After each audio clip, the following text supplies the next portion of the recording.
Student, 4th class, 8th chapter, काश हम बड़े होते। चैप्टर का क्या नाम है बेटे? काश हम बड़े होते।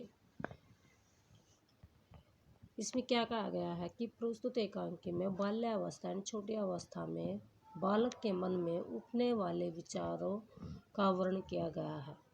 बचपन में बच्चों को अनुशासन में रहना कठिन लगता है, तो उसके बारे में लेसन पढ़ेंगे हम। बंटी अपने घर में खिलौनों से खेलने में मस्त है। तभी उसकी मम्मी का परेशान हालत में कमरे में प्रवेश करती है। मम्मी, बंटी क्या कर रहे हो? चलो अपने खिलौने उठाओ और इन्हें अलमारी में रखो। पूरे घर को कबाड़ खाना बना रखा है।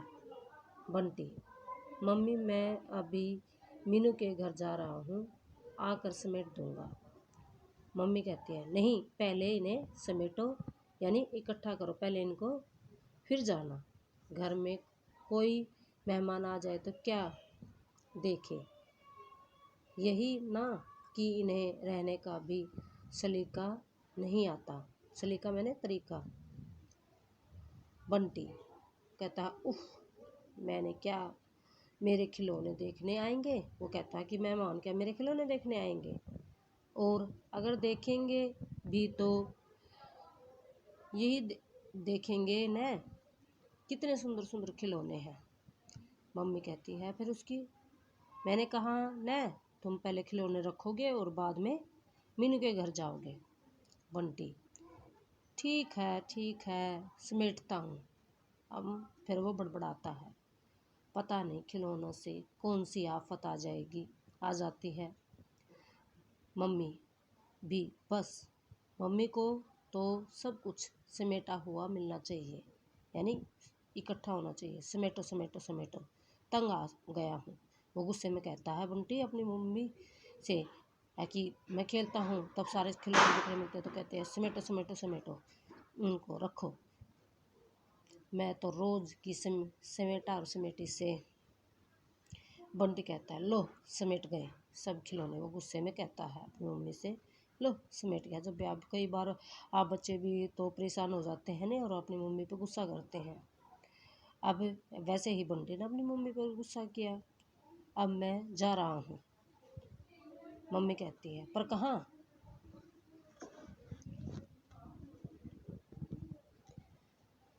बंटी, अरे इतनी ही देर में भूल गई क्या?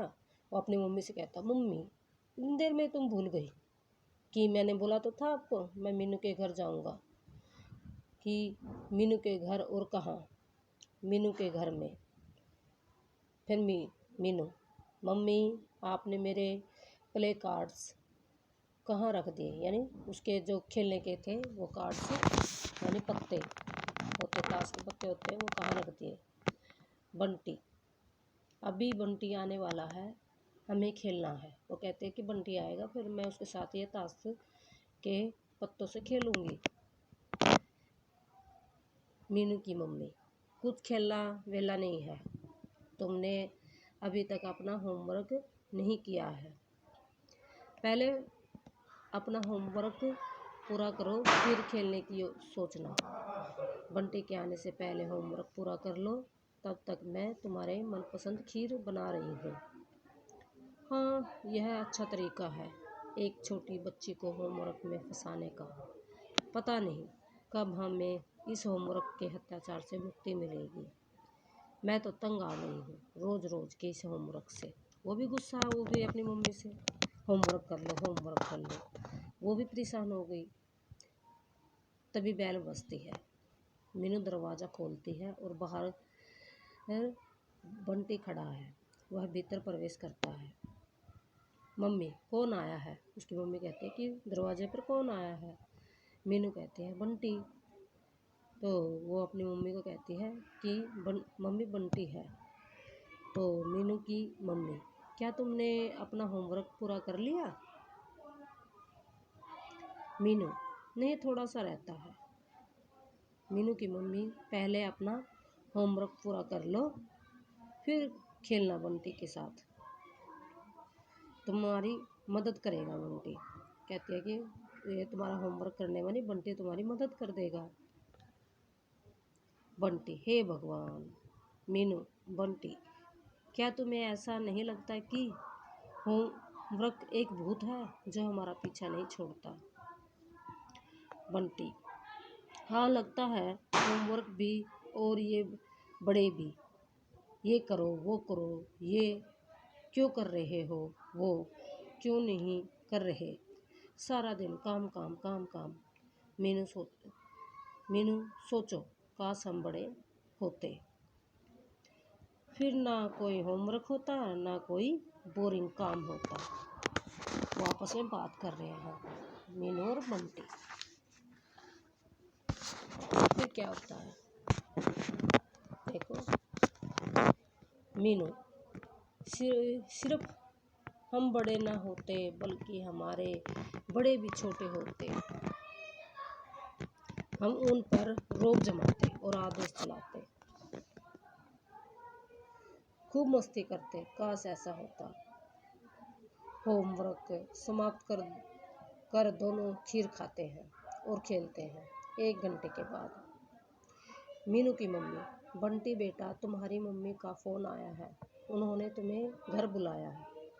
बंटी कहता, ठीक है आंटी, मैं चलता हूँ। अच्छा मीनू, कल मिलेंगे। मीनू, ठीक है, बाय। घर पर रात को विचारों में खोया बंटी कब सो गया उसे पता ही न चला। अगले दिन जब उसकी आँख खुली तो वह हैरान था। बंटी, मुझे तो अपनी आंखों पर विश्वास नहीं हो रहा कि मैं सचमुच बड़ा हो गया हूँ।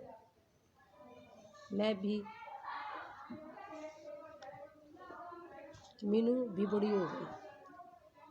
हमारे मम्मी पापा, चाचा चाची, बुआ, दादा दादी सब छोटे हो गए।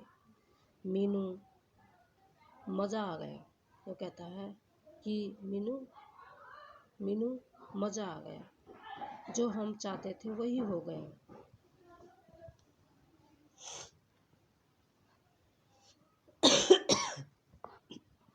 मीनू, हाँ मज़ा आ गया।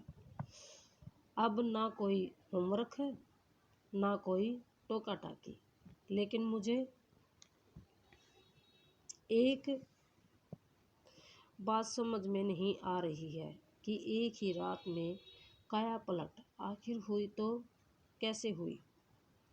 तुम आम खाओ, पेट गिरना छोड़ो, अब हम हुक्म चलाएंगे। वो देखो दादी जी इधर ही आ रही है, अभी देखना मेरा जलवा। दादी जी की तरफ आंखें मटकाते हुए, धोबी से मेरे कपड़े ले आओ। वो अपनी दादी को कहता है कि धोबी से मेरे कपड़े ले आओ और चंदू की दुकान से 2 नींबू भी लेते आना।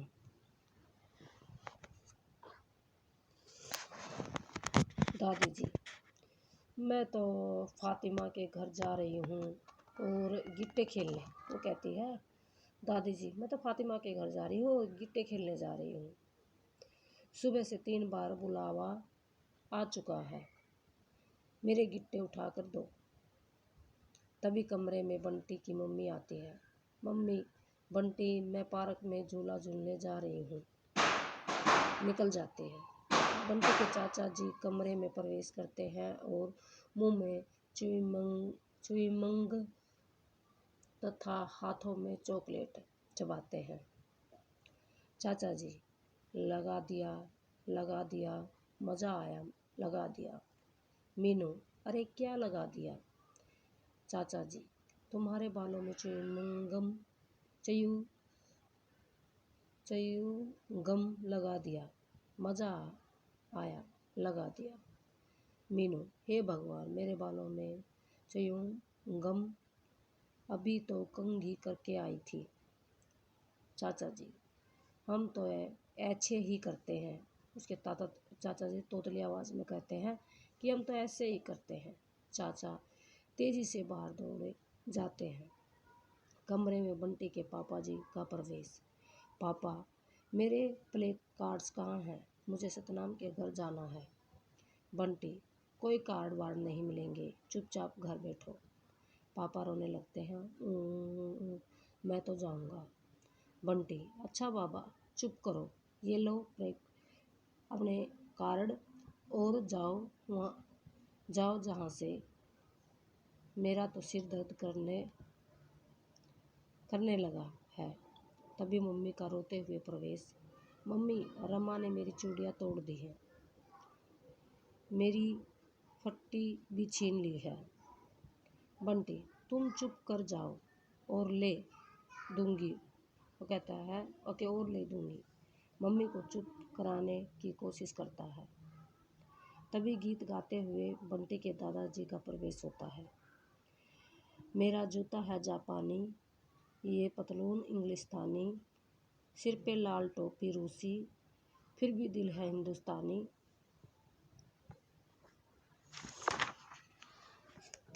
मेरा जूता है जापानी। आज यहाँ तक पढ़ेंगे हम, और अगला नेक्स्ट क्लास में होगा बेटे।